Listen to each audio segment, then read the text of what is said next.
Let's examine what it is. Walt Disney once said, "Do what you do so well that they want to see it again and bring their friends."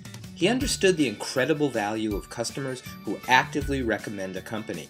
NPS is a measurement system that helps companies track and increase the likelihood of customers recommending an organization.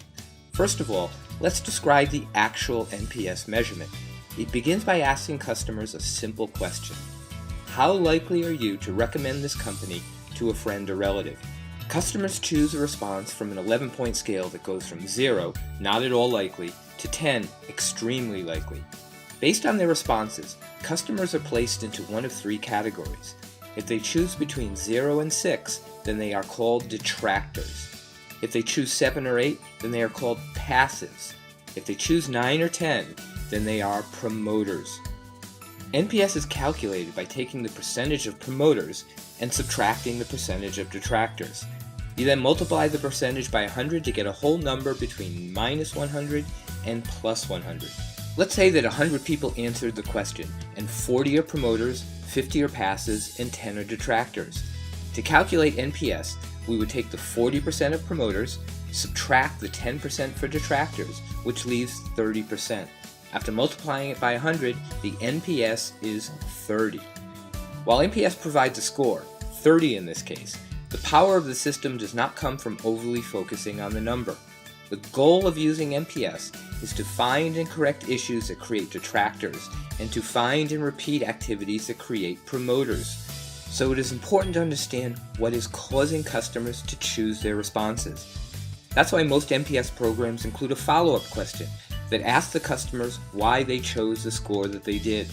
This question should be open-ended, not multiple choice, so customers can express their views in their own words. What do you do with the data? First of all, you want to close the loop with the customers who responded. This means contacting at least some of the customers who respond.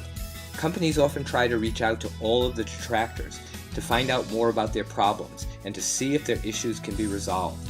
They also often contact promoters to thank them and hear more about what they like. Next, you want to examine the opportunities to improve NPS by looking at what situation and activities cause promoters and detractors.